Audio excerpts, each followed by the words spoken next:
Thank you for having me. I see I don't have my notes, so this could be interesting. I am Jeff Ogden. I work out of Shubenacadie. We do forest pests. I want to start off by thanking everybody that I work with within the department. We also work closely with the Canadian Forestry Service, the FIA. Our field staff also includes GIS specialists and forest analysts. They're my magicians. I've mentioned this several times, but they do stuff that it's just a mirage. Yeah, it's magic stuff. Without them, I cannot present. So you can blame them for me being here. So we monitor and forest pests. We use a variety of methods: pheromone tracking, aerial survey. What else we have up there? Branch sampling. We need to forecast what's going to happen in the following year. So we do this on an annual basis. Our species change. So as things are an issue one year, they may not be an issue the following year, but we do have a core group of it used to be called 30 dozen, but unfortunately they keep getting more because of invasives. And we monitor these, not in every one of those dots, because we never get anything done. But depending on the region and where the pest has been a problem in the past, that's where we've been concentrating on monitoring. For the most part, our common native species, their populations are not doing much in the last few years. Hemlock, looper, balsam fir, sawfly, thankfully, because we have lots of work to do with HWA and EAD and some of these invasives, and even spruce buckram this year. We added DSLB last year. That has not been on the radar since 2011. But as James mentioned this morning, with climate change, things are changing around us. Our natural disturbances that may have come and gone, ideally spruce buckram. Some of these larger trees that may have survived the last outbreak are now susceptible to this invasive that generally on the landscape it's not that big of a deal. It's a secondary pest. But if these larger trees are weakened from the spruce buckram, DSLB now can take them out. But we have monitored for brown spruce longhorn beetle since 2011. So we really don't know how long it's spread or how far it's spread. So I just started a program last year in the eastern part of the province where we placed some traps so we can get an idea where BSLB is, what the populations are, that kind of thing. Last year, so far, there's nothing in my traps. There's a lot of native species, the large boar, but no BSLB. Doesn't mean it's not there, of course, but we didn't pick it up. But we're going to continue to do that. The other one on this board is southern pine beetle. That is slowly moving up the eastern seaboard. In Maine, they're seeing damage in it's hard pines. I can't remember the name of the pine, but they're having issues with it there. But it can affect jack pine, white pine, and possibly red pine in Nova Scotia. So we want to monitor that moving forward. That's a trap that we use, a funnel trap that we're placing in the western part, and some in Cumberland County where there's some natural pine stands. Last year, again, we didn't have any detections, but we're going to continue to monitor it. With most invasives, early detection is key, and I will be repeating that several times during my talk. I apologize, but I want to get that out in there. If you need early detection of any of these these invasive species, if you want to be able to, if you have a hope of doing anything. Next. Things that are going up are HWA, beech leaf planting weevil, which I'll get to briefly. Spruce buckram numbers are creeping up in Cape Breton, and that is it. But those are enough to keep you busy and up at night. Eastern spruce buckram. Our populations are on a rising trend over the last few years. Moth catches were down a little bit last year. There was one trap in Cape Breton and Mead Cove that had 500 moths in it. That sounds like a lot, but I've mentioned this before in other talks that unless you have to weigh the moths in the trap, that's usually the 500 is not much to worry about. When they come out and you weigh 100 of them, if I grow the traps fall off the tree, that's more of an issue. But which I'm demonstrating here is the trend that the population is continuing to rise. The key for monitoring for spruce buckram is the overwintering larval stage. This is the technique we use to predict if there's going to be any damage the following year. And our L2 numbers have been on the rise, but 2 here, 3 there, not a huge deal. For decades we weren't getting any, so having a few is something to talk about. But this year we actually had numbers in the Cape Breton region of over 7 L2 per branch, which is above the threshold for doing any management.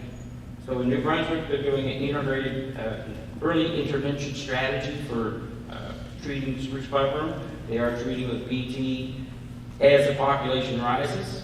In the past, we used to do foliage protection, where the trees would have to start to die, and the treatment was to just keep the trees alive enough to get through the outbreak, and then you would harvest them, whatever you do. With early intervention, the idea is to keep the population down, not eliminate the buckram from the landscape, but keep the population down so that the native predators and parasites, you keep it at an endemic level, and you won't see the damage. In New Brunswick, we're seeing great success with that. Newfoundland, not so much, but they started late. They missed the early part of the early part of the strategy, so they are playing a little bit of a catch-up. In Nova Scotia, this is the first year where we've seen numbers high enough for management, and we are attempting to get things going. There's a closer picture here. There is one dot in the park, but the rest of it is separate park.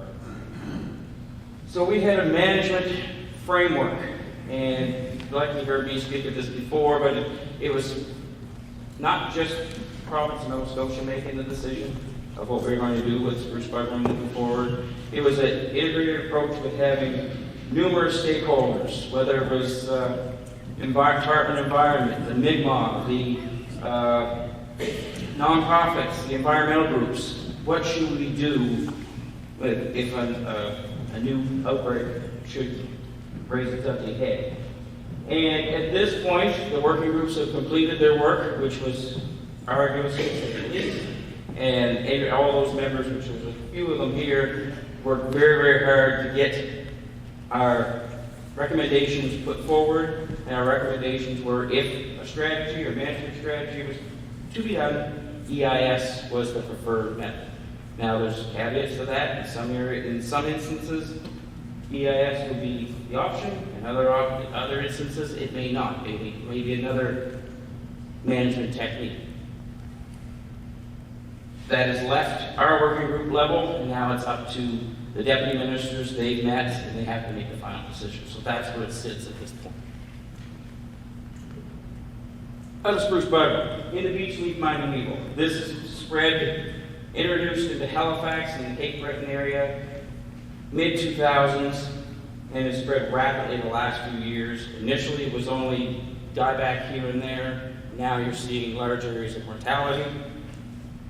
We mapped, next one, over 139,000 hectares of damage caused by beech leaf mining weevil last year from our aerial survey. Now this number here will reduce once we do finer deep dive into the polygons, because these are large polygons. When you're flying in a helicopter, bouncing around, and you got your tablet on your lap, and you're trying to map where the damage is, it may be a little exaggerated. I know I'm very bad for making a large polygon as being so specific, but it's still the largest amount of damage we've seen from this insect in a very long time.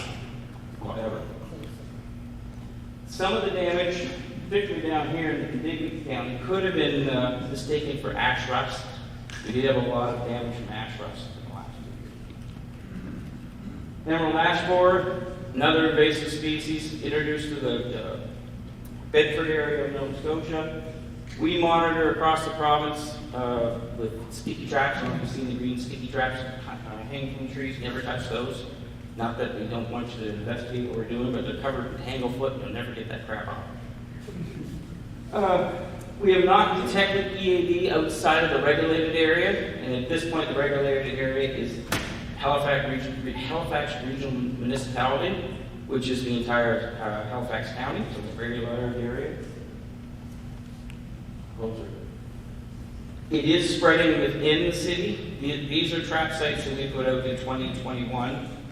And we had positive results in Wolf Park. This was ground zero for the EAD. And we had a single beetle found at Mount St. Vincent. This is the Wolf Park. Let's say that's 2019.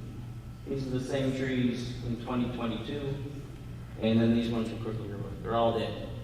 When we first got there in 2017, there was a few trees at the end of the cul-de-sac that were damaged or dying, but to try to find other ones within that cul-de-sac, we found 4. And we had an army of people up there looking for it. Now every one of those trees is infested, and most of them are dead. So it can move rather quickly. I want to get going here and run out of time. This is the results of the trapping from 2022. So initially it was here and here, that small little area, now it's all across the peninsula, in the Fall River, and as far east southwest as St. Margaret's Bay. Moved by firewood. Again, if you see any evidence of ash damage, whether it's epiconic shoots or woodpecker damage, is really the key for the EAD. If you start seeing woodpecker damage on your ash, take a closer look, peel back some bark, look for zigzag gallery patterns underneath the bark, and D-shaped exit holes. And if you ever have any questions, take photos, focused photos, and get them to any natural resources office. It's funny to say focused, but man, I get support. Okay. HWA. HWA is a massive pest. Everybody down here knows how massive it is. We try to zip through it. We know what we're looking at. The white woolly wool. Anyway, you know what I'm talking about. The white damage, the adults are what you're going to see. The larvae and first instar nymphs are extremely tiny, very less than a millimeter, but only found at the base of the needles. If you see damage or any wool out on the needles, on the stems, it's not a live Adelgid. It could have been one that fell off, but it more apt to be spider nest, fluffy spider, eggs, bird poop, or it's sap. If you see white, or you see white at the base of the needle, then it could be HWA. This is an adult laying an egg. The life cycle is complicated to say the least. There's 2 generations a year, and in every one of those Adelgid is a female. They're parthenogenic. They don't need a male. And they all lay 100 eggs each. So your population can go from nothing to huge numbers in short order. There's I don't know if it's on here or not, a diagram that a colleague at CFS created the other day. One Adelgid, after 2.5 years, is 5 million. Because she told 2 friends. The overwintering generation feeds throughout the winter, so this time of year they are feeding. This is the end of March. They're just starting to think about laying eggs, so they'll be the largest now. This is the best time to find HWA on your trees because it's the largest and the wool is the brightest. Later on in the season, you can still find it. We were told once that you only can find it in a certain window. You can find it 12 months of the year. The wool may be a little dirty, but it's still there.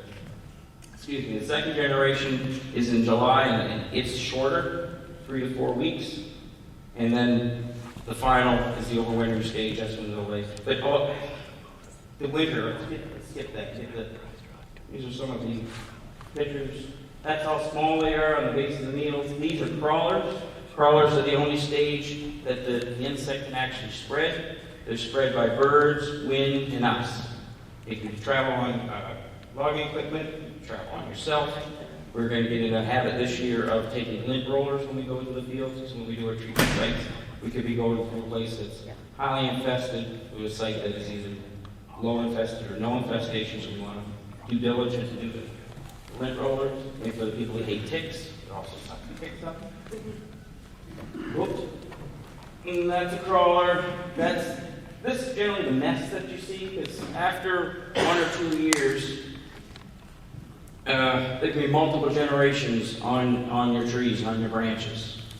When I'm doing phenology work, I want to look at the new growth so you can actually see what you're looking at. This is only 1 year, this is 1 generation. You can do the analysis on that. You try doing the analysis on this, you get very confused because, okay, what's dead, what's not dead. You have to look at every individual Adelgid, flip it over, poke it, see if it's alive. It's a little time consuming.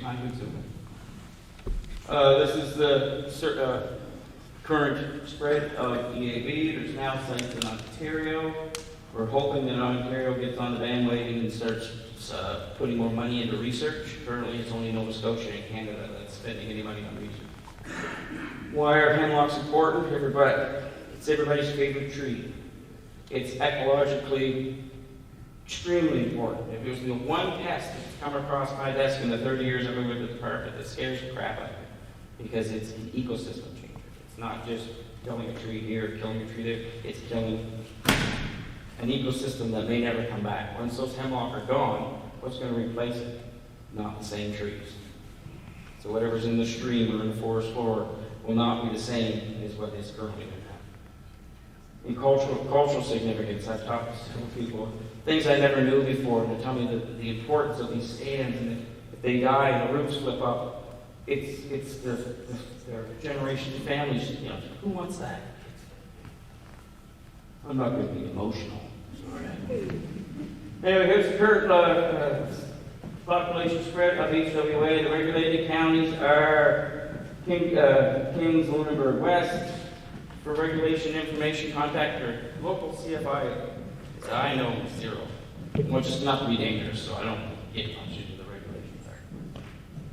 We've been mapping the damage of HWA for the last few years. For up to 78,000 hectares that you can detect damage from the air. That's moderate to severe damage that you can detect from the air. Anything less than moderate, you can't. So this 78,000 is just scratching the surface of the area in Nova Scotia that's currently being impacted by HWA. And I like putting that up there because to me, the fire guys and I have a battle all the time. They have a big fit when they have a fire season of 415 hectares. We have 78,000 burning wood. They get more money than I do too, which bothers me.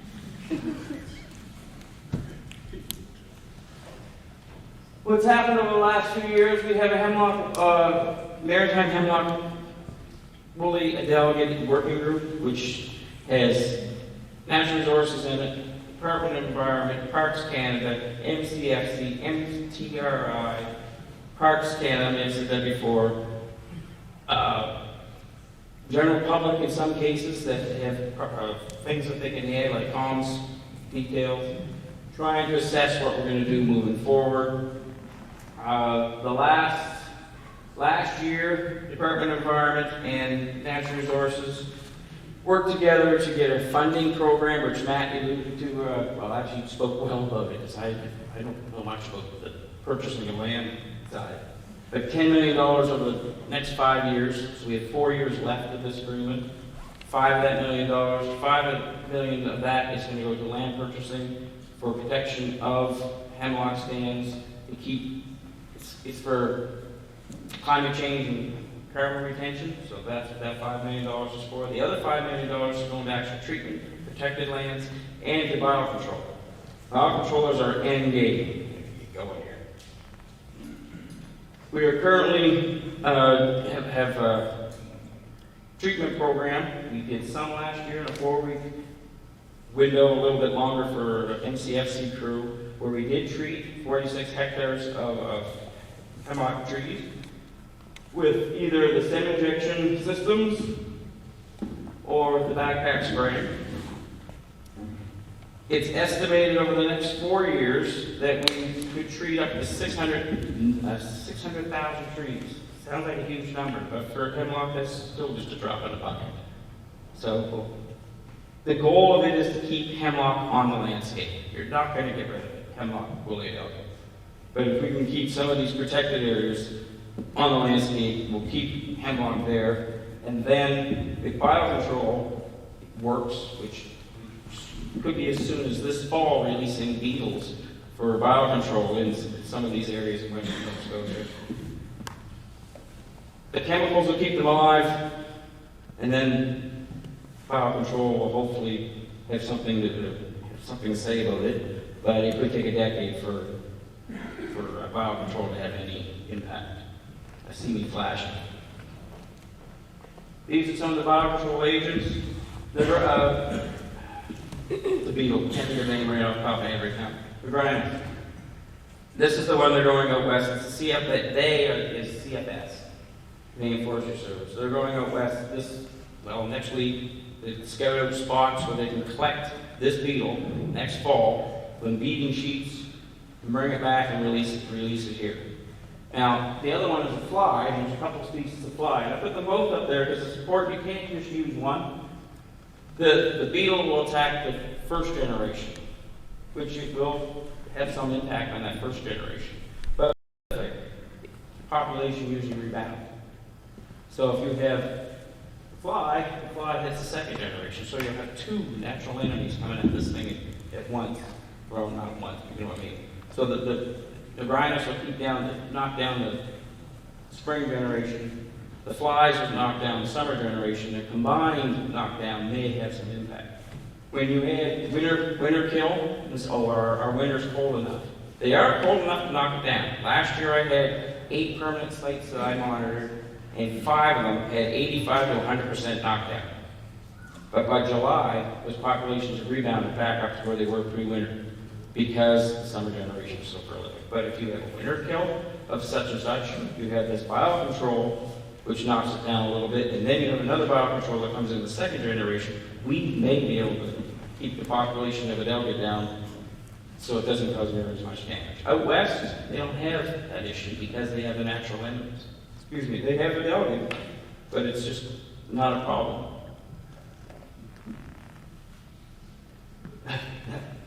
Somebody else created that and scared the crap out of me. Anyway, early detection is key. If you can get out, look in your woodlots, see it earlier, you have a better chance of treatment working. You have a better chance of removing some of the trees. Mind you, if you find it, it's like you threw out, but earlier the better. A lot of people, well, the trees are too big, I can't see. Go in the wintertime, after a winter storm, look for branches that are down on the snow. They're the ones that came from the top. You may be able to detect it that way. People in Churl, that's what they're doing now at the Victoria Park. They're sending crews out all winter long after a winter storm to pick up branches and look for Adelgid and see if they detect it early. Well, in Victoria Park, they also just look that the trees are down the ground. These are some of the things you can access. We have the pest guide, which Simon had 1 or 2 of them over there, but put your name on the list. I'll try to get a pest guide to you. We have an iNaturals project for forest pests. Just Google that. I don't have time to talk about. Yeah. Ever have any questions? Contact your local Natural Resources office, Natural Resources and Renewables, or if you have a sample, you don't even need to know my name. If it's a bug, they know it goes to me. I'm in. It goes to Bug Boy. Yes. That's it. Any questions?